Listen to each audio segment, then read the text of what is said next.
후보에 있는 대로 7절부터 12절까지 말씀을 봉독해 올리겠습니다. 제가 말씀을 봉독합니다. 우리가 이 보배를 질그릇에 가졌으니 이는 심히 큰 능력은 하나님께 있고 우리에게 있지 아니함을 알게 하려 함이라.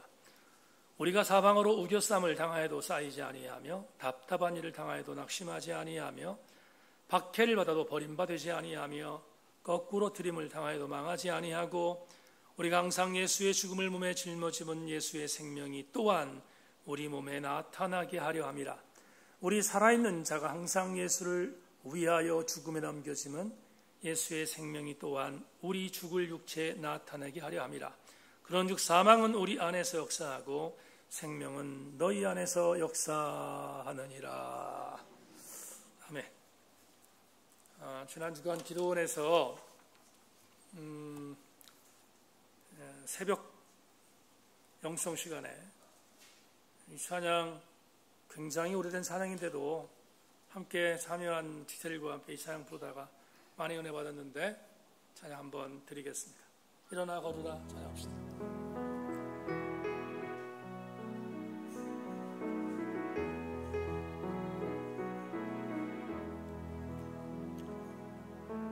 나의 등 뒤에서 나를 도우시는 주, 나의 인생길에서 지치고 고나여 매일처럼 주저앉고 싶을 때 나를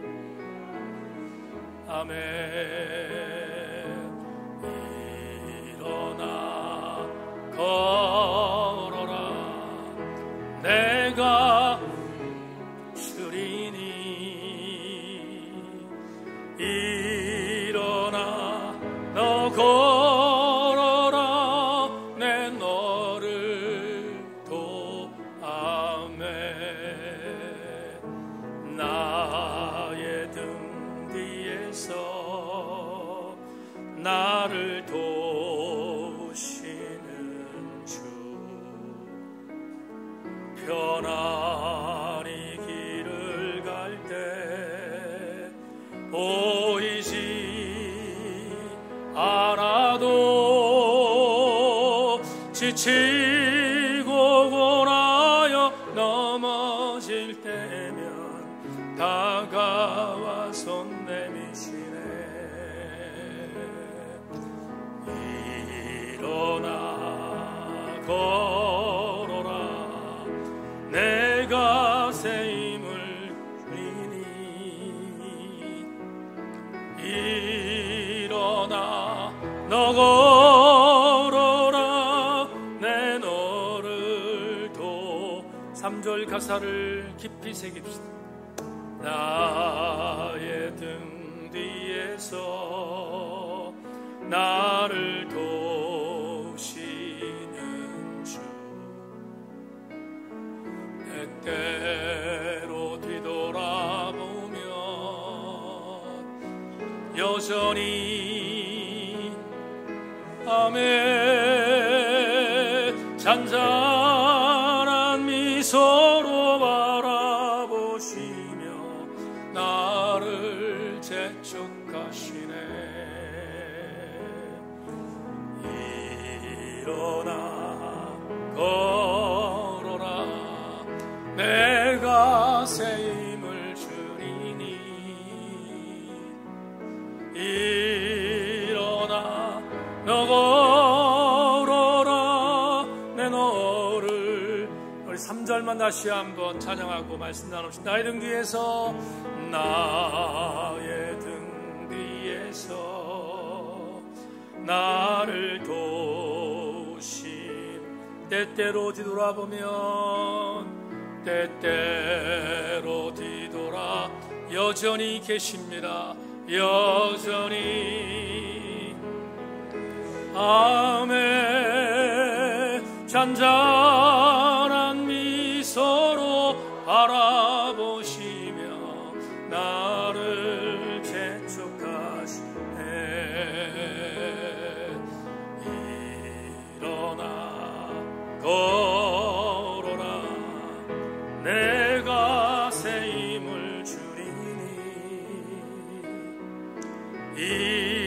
일어나 너 걸어라 내 너를 도우리.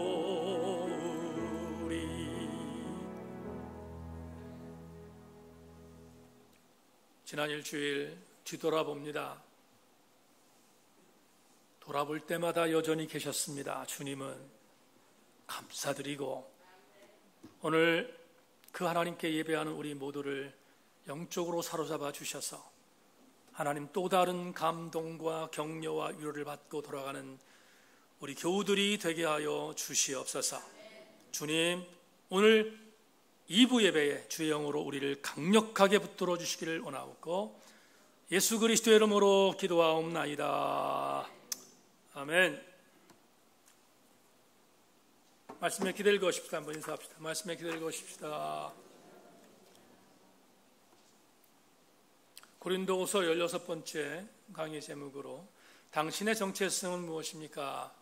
라는 제목을 갖고 오늘과 다음 주에 여러분과 함께 말씀의 은혜를 나누기를 원합니다. 오늘 시간 되기를 소망합니다. 김기성 목사가 쓴 욕망의 페르소나에 있는 글을 하나 읽고 설교를 시작합니다. 복음의 권위가 손상되는 것은 교회가 가난해서가 아니라 유력자가 없어서도 아니라 예수의 정신을 꼭 붙들지 않기 때문이다. 교회가 풍요를 지향하는 순간 예수 정신에서 멀어지게 마련이다.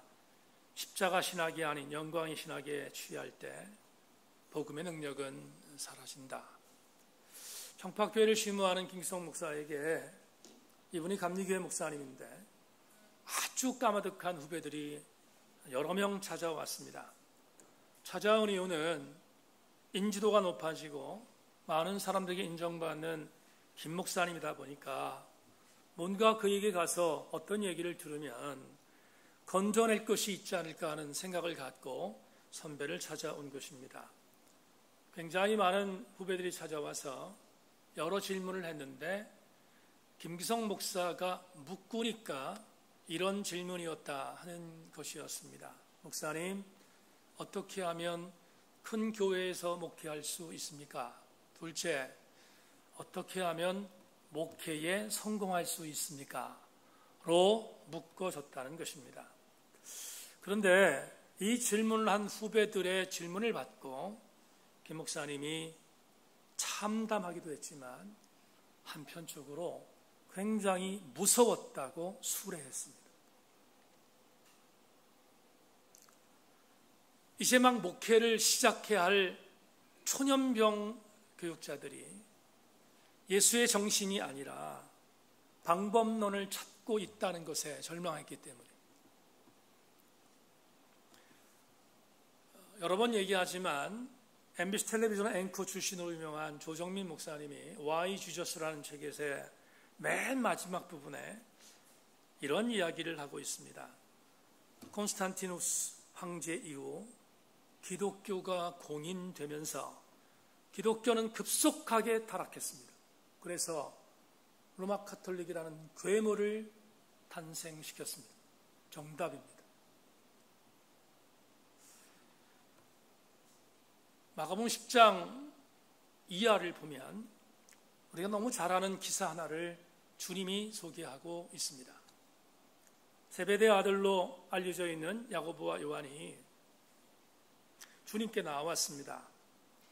나와서 주님께 이런 부탁을 합니다. 주님, 영광의 나라에 임하실 때에 우리 형제 두 사람을 좌청룡과 오베코로 주님, 우리를 세워주십시오. 한쪽에는 나와 한쪽에는 내 형제 또 한 명을 세워주십시오. 이렇게 청탁을 합니다. 이 청탁을 받은 예수님께서 너무 기가 막혔습니다. 기가 막혀서 주님이 일괄해서 하신 말씀이 이 말씀이죠. 높아지려면 낮아져라. 우리 잘 알고 있는 교훈 중에 하나입니다. 그런데 제가 집중하라는 것은 이 두 명의 아들들이 와서 주님께 청탁한 이야기 10명의 제자들에게 전해졌습니다. 그러자 10명의 제자가 어떻게 반응했는지 마가복음 10장 41절을 여러분에게 읽어드리겠습니다. 열 제자가 듣고 야고보와 요한에 대하여 화를 내거늘. 이 글을 읽다가 좀 깊이, 제가 오늘 설교는 기도원에 준비했거든요. 근데 깊이 생각하다가 이런 생각을 하게 됐습니다. 이 사건은 12명의 제자를 주님이 부르셔서 공생애를 시작하던 초창기의 기사가 아니에요. 마태복음 10장에 있는 이 사건은 학자들에 있어서 약간의 시기적인 보고가 다르지만 궁극적으로 공생의 세 번째 해 3년째 들어선 사건으로 해석합니다. 그러면 이런 전제가 가능한 거죠. 내무부 장관과 외무부 장관으로 우리 형제를 써주세요 말을 했던 두 명의 형제에 대하여 그 소문이 10명의 제자들에게 퍼지자 싸잡아서 이 두 명의 아들들을 동료 제자들을 비난했다. 도끼인 객끼인인데, 근데 놀라운 사실은 이게 3년째 사건이라는 거예요. 여러분, 1년도 아니고요, 2년도 아니고요, 3년째 사건이었어요. 어떻게 해석을 해야 합니까? 3년째라면 예수께서 행하셨던 수많은 기적을 다 봤습니다. 현장에서. 그렇죠? 다 봤습니다. 예수님께서 산상 또 바다 등등 여러 곳에서 평지까지 포함하여 산상설교, 평지설교 그리고 여러 지역에서 직접 하셨던 설교도 들었습니다. 우리처럼 담임 목사가 전하는 하나님 말씀을 해석하여 제3자가 대언하는 말씀을 듣는 게 아니라 예수님에게 지난 2년 동안 철저하게 훈련받은 사람들입니다. 그런데 그런 자들이 예수님에게 한 자리 주세요 이렇게 말했습니다. 왜 그랬을까? 어떻게 이런 기가 막힌 일이 일어났을까? 이런 생각이 들어요. 그들은 예수 그리스도의 제자로서의 정체성이 없기 때문이었다. 도대체 그들에게는 예수 그리스도를 따라가는 제자로서의 정체성은 전혀 없었다는 것입니다. 오로지 내가 따라가는 나의 선생 예수를 따라갈 때 나에게 얻어지는 여러 가지의 이득과 여러 가지의 이권이 무엇인지에 정신이 팔려 있었지, 이들은 예수 그리스도의 정신과는 전혀 상관없는 정체성 제로의 삶을 살았기 때문이다. 해석해도 과언이 아닙니다. 그러면 왜 예수님께서 마태복음 10장에 이 말씀을 이야기하고 있는가? 그 이유가 뭔가? 그건 당연합니다. 오늘 저와 여러분들에게도 반면교사를 삼으라는 것이야. 가끔 얘기하지만 성공, 번영, 잘됨, 나쁜 것은 아니지만 근데 그건 예수의 정신이 아니었습니다. 나쁜 건 아니라고 했습니다. 근데 예수의 정신은 아니었습니다. 예수의 정신이 아니지만 예수의 정신을 따라가는 것이 아니라 예수의 정신이 아닌 또 다른 것을 따라가는 것, 그건 그리스도의 정체성이 아닌 것이야. 오늘 저와 여러분도 전혀 다르지 않습니다. 예수님의 제자들에게 해당되는 이야기가 아니라 21세기를 살아가는 저와 여러분들에게도 전혀 다르지 않은 우리들의 영적 상태를 진단해 보라고 하는 반면교사의 메시지가 바로 이 기사일 것입니다. 여러분에게 오늘 왜 이 말씀을 드리는가? 이유는 이것과는 정말로 반대로 예수 그리스도의 진짜의 은혜를 사모하고 예수 그리스도께서 어떤 은혜를 우리에게 주셨는가를 알고 그를 따라가는 분명한 제자도를 갖고 있었던 한 사람, 바울이 오늘 우리에게 진짜 그리스도인의 정체성이 무엇인가를 알려주고 있기에 이 내용을 추적해 보려고 합니다.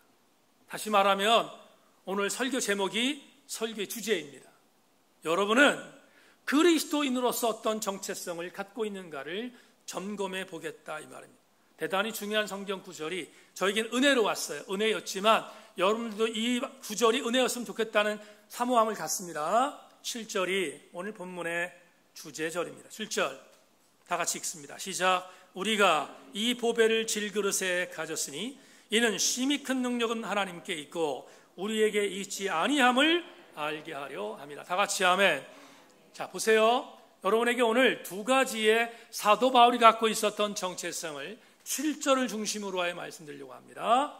첫 번째 정체성, 바울이 갖고 있었던 첫 번째 정체성은 뭔가? 정말 진실한 그리스도인이라면 그 그리스도인은 질그릇에 담겨있는 보배가 바로 나라는 정체성이 있어요. 질그릇에 담겨있는 보배, 그게 저와 여러분의 정체성입니다. 이 부분을 해석하기 위하여 단어 두 개를 여러분과 함께 나누기를 원합니다. 먼저 보배입니다. 예언자 이사야가 이사야 41장인가요? 40장인가요? 보배롭게 지었다. 하나님이 우리를 보배롭게 지었다. 그러니까 우리는 분명히 보배인 것이 맞습니다. 그러면 바울이 오늘 보배라는 단어를 왜 했는가? 그 이유가 있어요. 그 이유는 우리가 지난주에 봤던 4절과 6절에 담겨 있어요. 4절 보면 4절에서 말했던 그리스도의 영광의 복음의 광채를 맛본 자기 때문에 우리는 보배예요. 6절 하나님의 영광을 아는 빛을 비춘 자들이 우리이기 때문에 우리는 보배입니다. 모세가 받았던 빛보다도 더 위대했던 빛, 하나님의 영광을 알 수 있는 빛을 비췄던 우리들이었기 때문에 우리는 보배입니다. 저와 여러분 보배라는 사실을 잊지 말아야 합니다. 보배는 바울이 언급하고 있는 대단히 중요한 그리스도인의 정체성 중에 하나입니다. 뿐만 아니라 가치입니다. 그런데 말입니다. 바울은 지난주 설교를 다시 한번 복기합시다. 우리가 보배인 이유는 두 가지 이유 때문이라고 말한 거예요. 두 가지 이유 때문에. 뭡니까? 우리는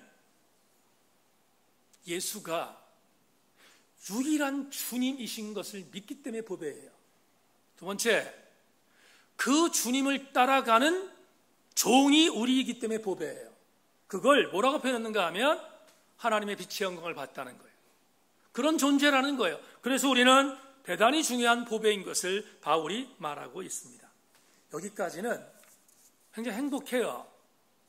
그런데 우리나라의 여러분 그 단어 중에 앞문장과 뒷문장이 서로 맞지 않는 문장이 있잖아요. 옛날 개그맨들이 무슨 프로그램 하나 있는데 불편한 진실이 불편한 게 말이 됩니까? 안 되잖아요. 그런 것처럼 그렇게 모순된 앞뒤 말이 있는데 오늘 바울이 말한 그리스도의 정체성이 바로 그런 모순이에요. 보배라고 했어요. 우리는 보배라고 했습니다. 그런데 바울은 거기서 멈추지 않고요. 한 가지를 더 말합니다. 우린 분명히 보배지만 우리가 담긴 그릇은 질그릇이라고 말합니다. 여러분, 질그릇은 무슨 뜻이 있는가 하면 이걸 원어에 있는 대로 번역하면 무슨 뜻이냐면 흙으로 만든 톡이에요. 흙으로 만든 톡이라고. 그러면 흙으로 만든 톡이는요 잘못하면 깨집니다. 쉽게 깨져요. 더군다나 학자들이 말하기를 이 흙으로 만든 이 톡이 질그릇은 지금 이 편지가 쓰여지던 AD 1세기에 소아시아 지방과 그리스 지방에서 가장 값싸게 구입할 수 있는 가재도구였어요. 다시 말하면 서민들이 자주 애용하는 삶의 도구, 질그릇이었어요. 이유는 싸기 때문입니다. 왜 쌉니까? 깨지기 쉽기 때문입니다. 이해하셨지요? 그러면 볼품없는 것이 질그릇이에요. 이렇게 해석이 가능합니다. 바울이 그리스도인이 누구인가? 볼품없는 그릇에 담긴 보배라, 이렇게 말하는 거예요. 그러면 이해가 안 되잖아요. 이해가. 여성 교우들에게 한번 질문해 보겠습니다. 여성 교우들이 갖고 있는 결혼 기념 예물, 폐물, 이후에 조금 생활이 괜찮아서 액세서리를, 보석이든 뭐 여러 가지의 그런 보석들을 구입했습니다. 어디에 담아놓습니까? 질그릇에? 그럼 바보가 어디 있습니까? 질그릇에 담지 않아요. 어디에 담습니까? 보배함에 담지요. 보석함에 담잖아요. 근데 제가 일일이 신방에서 다 확인하지는 않지만 보석함의 공통점이 뭡니까? 굉장히 좋은 그릇이란 말이지. 근데 바울은 이상하잖아요. 우리가 보배라고 했는데 보배인 우리가 담겨져 있는 그릇이 뭐라고요? 질그릇이라고 말합니다. 모순이에요. 맞지 않아요. 근데 바울은 분명히 이렇게 말합니다. 이유는 뭐냐 하면 반어법적 강조 때문에 그래요. 여러분, 반어법적 강조는 오히려 더 강한 역설이거든요. 사도 바울은 우리가 보배이긴 보배이지만 질그릇에 담겼다는 의미는 이런 의미로 말하는 거예요. 이전 설교를 복기합시다. 지금 고린도 교회 성도들은 어떤 지역에 살고 있습니까? 지난주 설교만 보더라도 로마의 시저를 황제로 고백하지 않으면 주로 고백하지 않으면 절대 안 되는 지역, 위험천만의 지역에 살고 있어요. 황제가 주야, 예수가 그리스도라고 말하면, 예수가 주라고 말하면 죽을 수 있는 지역에 살고 있는 사람들이 누구죠? 그리스도인데 어떤 사람? 이 편지의 수신자인 고린도 교회 성도들입니다. 무슨 말입니까? 얼마든지 깨지기 쉬운 존재, 얼마든지 위험천만에 노출되어 있는 존재, 그 존재가 바로 고린도 교회 성도들인 것처럼 고린도 교회 성도들은 질그릇에 담겨 있다, 이 말이에요. 깨지기 쉬운 곳에 담겨 있다. 다만 그 질그릇에 담겨 있는 성도들은 예수가 주님이시며 그 주님을 따라가는 나는 종이라고 고백하는 보배들인 것을 오늘 본문 7절에서 우리에게 제시해 주고 있습니다. 그러면 이런 유추를 한번 해봅시다. 보배롭다면 위험이 없어야 돼요. 보배롭다면 안전해야 돼요. 보배롭다면 누구의 어떤 침탈에서 전혀 문제가 되지 않아야 돼요. 근데 문제는 질그릇에 담겨 있다고 말씀드렸습니다. 위험에 노출되어 있어요. 어려움에 노출되어 있어요. 누구에게 공격을 당하면 빼앗길 수 있습니다. 우린 그런 존재예요. 그럴 때 이렇게 오늘날의 언어로 해석할 수 있습니다. 목사님, 우리 예수 믿었습니다. 근데 목사님 설교를 들으면 가끔 이런 설교를 합니다. 어떤 설교를 하냐면, 여러분, 어려움이 있으니까 감사하고요, 기도 제목이 있으니까 감사하고요, 일이 안 풀리니까 감사하고요, 육체적으로 병들었으니까 감사하고요, 경제적으로 곤란하니까 감사하라는 설교를 가끔 합니다. 심지어 여러분 담임 목사는 이런 노래도 하잖아요. 주와 함께라면 병들어도 나는 좋아, 참된 건강함이 나한테 있으니까. 이런 말도 안 되는 찬양도 부르라고 하지요. 주와 함께라면 가난해도 괜찮아, 진짜 부유함이 나한테 있으니까. 이런 말도 안 되는 찬양을 부르라고 말하는데 정말 쉽지 않은 고백입니다. 이렇게 여러분들이 고백할 수 있습니다. 심지어 오늘 깨지기 쉽다고 하는 이 부분에 있어서 이렇게 항변할 수 있어요. 부자가 예수님 찾아왔어요. 어떻게 해서 영생을 얻을 수 있습니까? 그러자 예수님께서 말합니다. 너 가난한 사람들에게 네 자신 재산을 팔아서 나눠줘라. 부자가 너무 재산이 많으니까 그럴 수 없다고 돌아갔다고 했습니다. 이 사건 뒤에 주님이 제자들에게 한 말이 있어요. 뭐라고 말했습니까? 너무 쉬운 말, 너무 잘 알고 있는 말. 부자는 천국에 들어가기 어렵다. 참 어렵다. 그러니까 이 이야기를 듣던 베드로가 충격받았습니다. 충격받았는데 그가 이런 표현을 해요. 우리는 가만히 보니까 주님을 다 버렸잖아요. 주님을 따르니까 자식도 버리고 부모도 버리고요, 배도 버리고 다 버렸다고요. 그러니까 한편적으로 충격적인 메시지를 받은 베드로가 억하심정이 생겼습니다. 그래서 베드로가 마태복음 19장에서 뭐라고 말합니까? 이렇게 말합니다. 베드로가 대답하여 이르되 보소서 우리가 모든 것을 버리고 주를 따라 싸운데 그런즉 우리가 무엇을 얻으리까? 여러분 충분히 이해되잖아요. 충분히 공감되거든요. 우리 주님을 위해서 최선을 다하고 있잖아요. 예를 들어서 이렇습니다. 목사님, 예수님을 믿으면서 시간도 드렸습니다. 물질도 드렸습니다. 헌신도 합니다. 세상에서 억울한 일을 당하지만 예수 믿는다는 한 가지 이유 때문에 참습니다. 그런데 이렇게 했으니까 거기에 상응하는 뭔가 보상이 있어야지 믿을 말이 나지. 우리는 예수 안 믿는 사람보다 못된 일들 경험할 때가 많은데 이거 정말 너무 힘듭니다. 이래서 어떻게 예수 믿으라고 전도할 수 있겠습니까? 항변할 수 있습니다.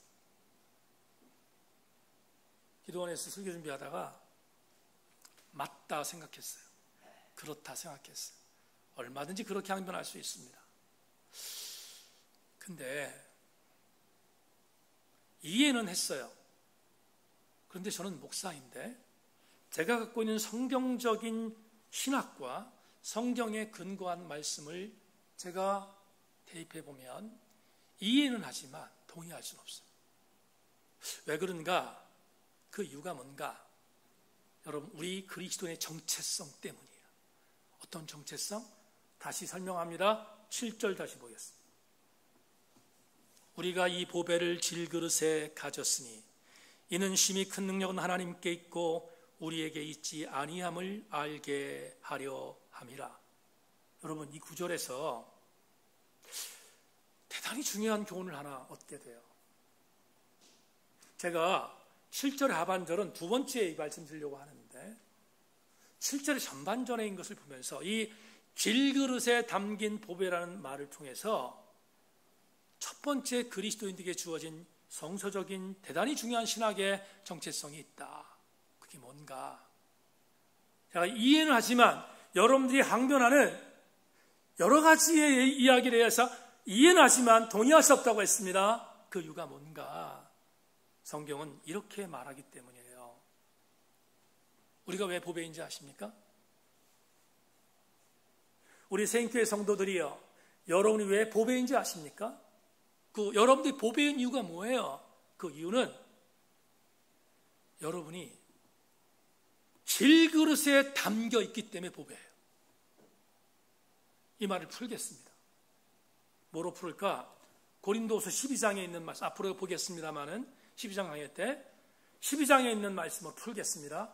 질그릇에 담겨 있으니까 보배라고 하는 말씀을 제가 여러분에게 풀겠습니다. 나에게 이르시기를 내 은혜가 내게 족하도다. 이는 내 능력이 약한 데서 온전하심이라 하신지라.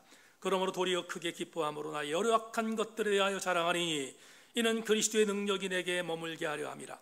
그러므로 내가 그리스도를 위하여 약한 것들과 능욕과 궁핍과 박해와 곤고를 기뻐하노니 이는 내가 약한 그때에 강함이라.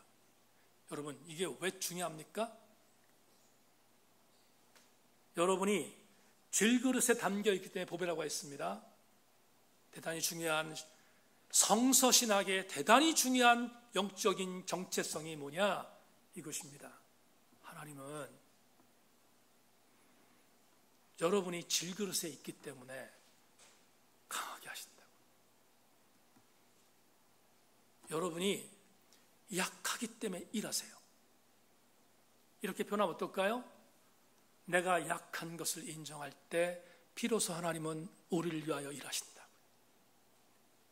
그러므로 우리는 말입니다. 우리는 그 다음 구절에 정말 감사하는 마음으로 아멘해야 돼요. 바울이 이걸 전제하면서 내가 질그릇에 있기 때문에 이런 은혜가 있다는 거예요. 그게 오늘 본문 8절 9절에 있습니다.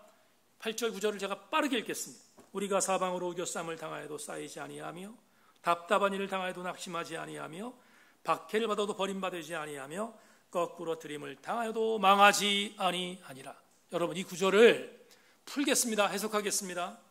우겨쌈, 틀리브라는 헬라어는 무거운 압력이 있어 몹시 괴로운 상태를 말합니다.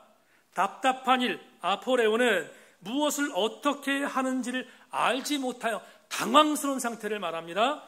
디오코라는 핍박은 도망가게 만드는 상태를 말합니다. 마지막 네 번째, 카탈라보라는 거꾸로 틀리는 단어는 가장 낮은 곳으로 던져지는 것을 말해요. 네 가지를 묶어버리면 여러분 동서남북으로 헤어날 길이 없어요. 방법이 없어요. 이런 고통이 임할 때 우리는 방법이 없어요. 근데 말입니다, 질그릇에 담겨 있기 때문에 하나님이 하시는 일이 있어요. 어떻게? 주님은 이렇게 말합니다. 우겨쌈을 당하여도 우겨쌈을 이기게 만들어 줄 것이고, 답답한 일을 당하여도 낙심하지 않게 해주실 것이며, 핍박을 당하여도 버림을 당하지 않게 하실 것이며, 거꾸로 튀림을 당하여도 망하지 않게 해주실 것이라고 약속했다고. 다시, 우리가 질그릇이기 때문에 하나님은 우리를 지켜보고 계시고, 우리가 질그릇에 담긴 보배이기 때문에 하나님이 우리를 돕고 계신다는 사실을 바울이 분명히 선포하고 있습니다. 여러분, 필그림 하우스에서 일주일 동안 후반기 사역을 위해서 기도하는데 마음이 굉장히 답답했습니다. 괴물과 싸우는 게 쉽지 않기 때문에 너무 답답했습니다. 기도원에 가기 전에 몇몇 교우들이 목사님 기도원에 가시면 이런 기도 제목들을 좀 이렇게 중보해 주세요. 저에게 기도 제목을 주셨습니다. 필그림 하우스에 메타티치오라는 채플에서 새벽에 성도들을 위해서 엎드리고 기도하는 시간인데, 기도 제목을 준 성도 중에서는 정말로 너무 급한, 너무나 급한 그런 기도 제목을 준 성도가 있었습니다. 그래서 그 기도 제목을 놓고 하나님께 기도했어요. 필그림 하우스의 굉장히 중요한 원칙은 침묵 기도예요. 말을 하면 안 돼요. 말을 하면 안 되는 침묵 기도하는데 속에서 너무 답답한 그런 마음이 저한테 있었어요. 말은 할 수 없고 침묵해서 성도들을 위해서 기도하는 시간을 가졌습니다. 순간 이런 생각이 저에게 들었어요.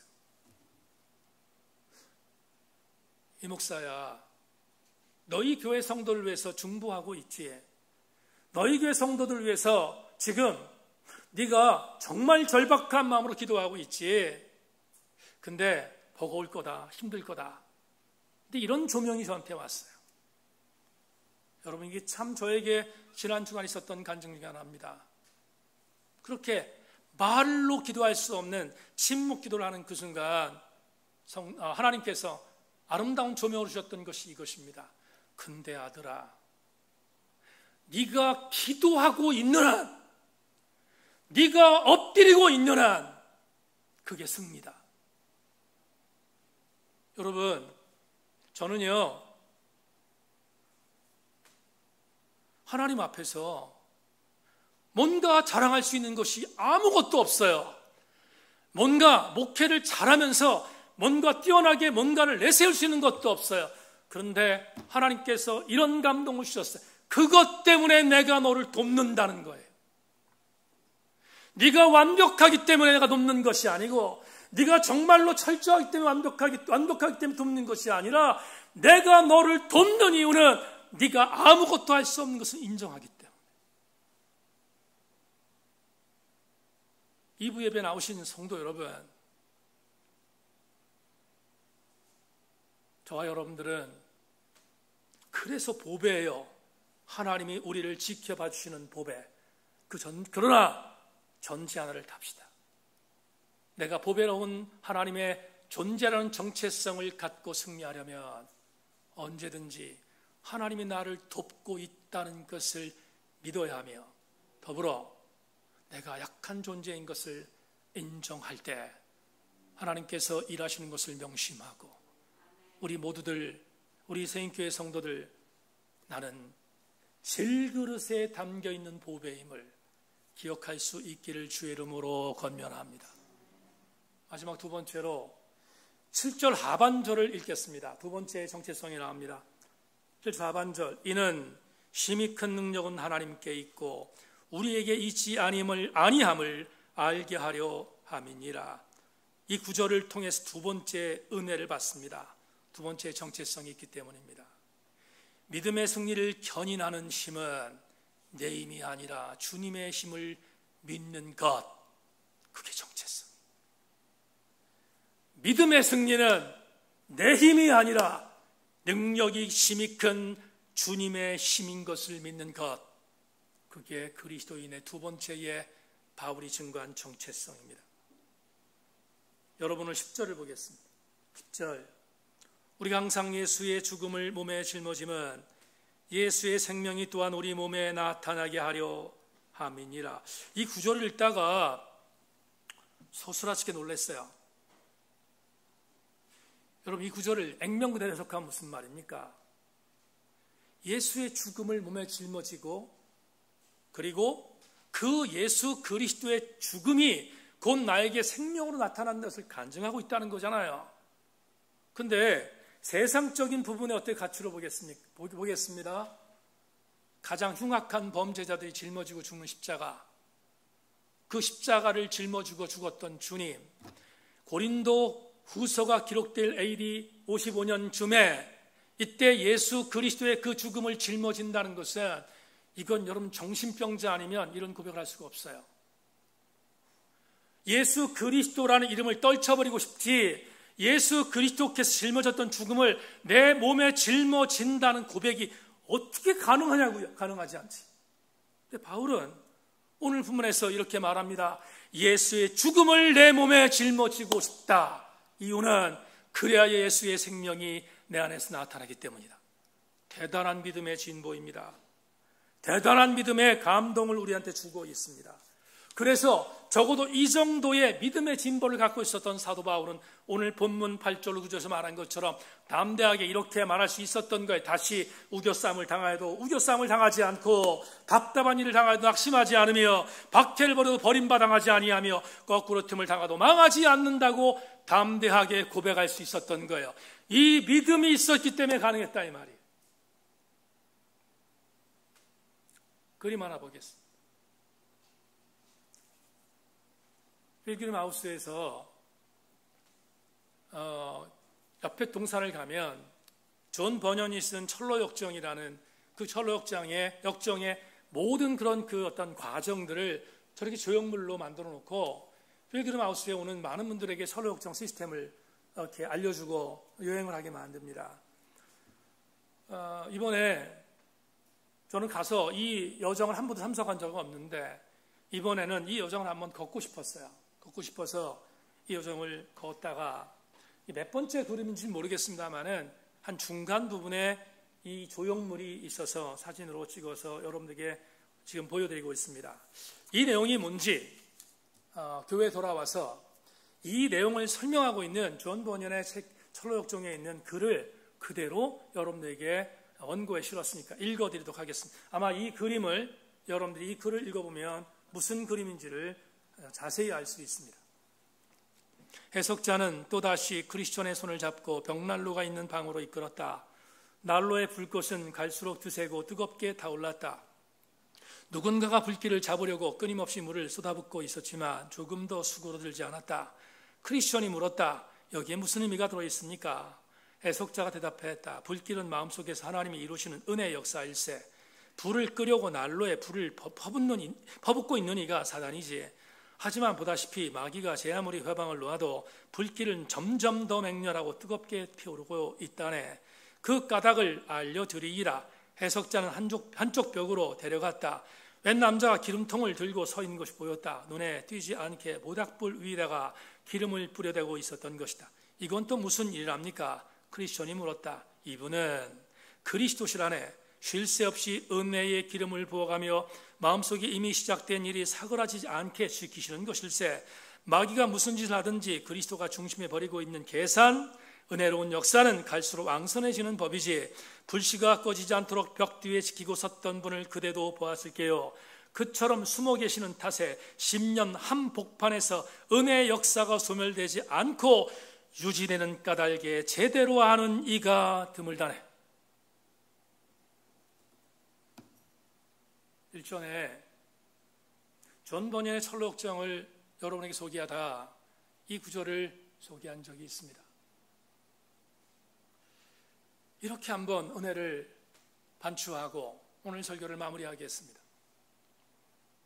존 파이브 목사님이 코로나19는 괴물이라고 정의합니다. 괴물, 참 맞서기 어려운 괴물입니다.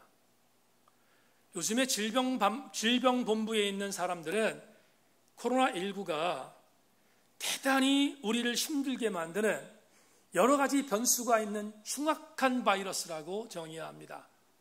옳고요, 맞습니다. 그런데 목사인 저에게 더욱더 많이 힘든 이유는 이 코로나19라는 괴물이 역사하는 것이 지금도 현재 진행형이라는 사실입니다. 그래서 코로나19 시대에 목회하는 목사는 얼마나 많이 긴장하는지 모릅니다. 지난 주간 이 철로역정에 이 길을 걷다가 갑자기 저에게 소스라치게 왔던 영적 감동이 있습니다. 괴물과 싸우기가 힘들어요. 어제도 친구 목사들과 함께 단체 전화를 하다가 황성교회에 일이 벌어지고 나서 이번 주에 얼마나 많이 힘들 것인가 대한 부분을 추측했습니다. 그리고 담대 이기자와 함께 다짐했습니다. 쉽지 않아요. 어려워요. 그런데 철로역정의 길을 가다가 이 그림을 보다가 이런 생각을 하게 되었습니다. 선생님께 지체 여러분, 코로나19가 물을 붓고 있잖아요. 자, 일부 예배 때, 원고는 없지만 일부 예배 때도 말씀 드렸는데 교회 확진자가 터지는 때가 금요일이에요. 금요일. 주일을 앞두고 있는 금요일 날 확진자가 터졌다는 보고가 여론에서 나와요. 교회가 얼마나 많이 힘이 든지 모르고요. 토요일 날 댓글을 보면 교회 문을 닫아라, 교회를 폐쇄해라, 교회가 악질적인 부분이다 라고 공격하는 일들이 여러분 지천에 깔려 있습니다. 얼마나 목회자가 힘든지 몰라요. 그런데 이런 생각을 했습니다. 코로나19가 물을 붓고 있습니다. 엄청난 물을 붓고 있습니다. 선생님께 지체들이요. 그래서 많이 힘듭니다. 어렵습니다. 그렇지만 한 가지를 믿읍시다. 코로나19에 물 붓는 양이 어마어마하더라도 여러분의 심령에서 기름 붓고 계시는 성령의 기름 부음의 양이 훨씬 더 크다는 것을 우리 함께 가슴으로 아멘합시다. 성령은 주무시고 계시지 않고, 성령은 잠자고 있지 않고, 성령은 놀고 있지 않아요. 아무리 코로나19가 우리에게 엄청난 불을 끼얹으며 우리의 역동적인 사역을 방해한다 할지라도 여러분의 심령 속에 물 붓듯 훨씬 더 부으시는 성령의 기름 부음의 역사가 크다는 것을 믿는 것은 나를 승리하게 만드는 견인의 힘이 내 힘이 아니라 능력이 힘이 크신 하나님의 힘이라는 것을 인정하는 정체에 쓰인 것을 명심하고 우리 모든 교우들마다 오늘 이 은혜에 잠식당하는 성도들 되기를 주님의 이름으로 축원합니다. 말씀 맺겠습니다. 다음 주간부터 나사렛 성결교회 총회 인준 교육자 과정인 교책 과목 이수를 위한 강의를 7월 달에 2번, 8월 달에 1번, 3주 동안 강의를 받습니다. 시험도 본다고 하고 뭐 등등등 이런저런 일을 한다고 하는데 이런 생각했습니다. 나 60 먹어가지고 이 일을 한다는 게 참 이게 내가 선택한 일이긴 하지만 참 유쾌한 일이 아니라 하는 생각을 했습니다. 그렇지만 최선을 다해서 수업을 받고 공부할 생각으로 있습니다. 이유는 제가 받는 교육은 나사렛 성결교단의 목사가 되는 마지막 단계이기 때문에 그렇습니다. 제가 이 교육을 받아야 나사렛 성결교 헌법도 알고 나사렛 성결교회의 교회에서도 알 수 있기 때문에 힘들긴 하지만 이 과정을 이수하려고 합니다. 우리가 살고 있는 이 땅의 조직에는 거기에 맞는 법과 체계가 있습니다. 제도가 있습니다. 그 공동체에 속해 있는 사람은 당연히 거기에 걸맞는 것을 순종하기 위하여 이수해야 합니다. 이런 물리적인 법과 제도는 세상적인 집단의 정체성입니다. 그렇다면 우리 그리스도인들의 정체성 역시 예외일 리 없습니다. 우리는 그리스도의 법을 따라가는 사람들입니다. 예수 그리스도의 법을 따라가는 것이 그리스도인들의 정체성인 것을 인정한다면 우리는 철저하게 예수 그리스도께서 우리를 보호하시는 질그릇에 담겨있는 보배인 것을 인정하고 더불어 우리가 질그릇처럼 깨지기 쉬운 존재이지만 우리는 내 힘으로 깨지는 여러 가지의 어려움들을 극복하는 것이 아니라 주께서 주님의 힘으로 우리의 깨지기 쉬운 것들을 보호하시는 능력이 우리에게 있음을 알고 그 정체성을 갖고 살아가는 우리 교우들 전체가 되기를 소망하며 그런 이유 때문에 한 주간도 큰 힘으로 승리하는 우리 모든 성도들 다 되실 수 있기를 주님의 이름으로 축원합니다. 하나님 감사합니다. 오늘 주의 은혜 안에서 그리스도인들이 가져야 할 정체성을 첫 번째로 살폈습니다. 내가 질그릇과 같은 존재이기에 나를 도우시는 큰 힘이 예수 그리스도의 능력인 것을 믿고 우리 모두 함께 이 정체성에서 흔들리지 아니하도록 우리를 인도하여 주옵소서. 이 은혜를 받는 자는 바다보다 깊은 바다에서 우리가 영적으로 헤엄치며 승리할 수 있음을 확신하고 이 은혜 안에 잠기게 하여 주시옵소서. 예수 그리스도의 이름으로 기도 올리옵나이다.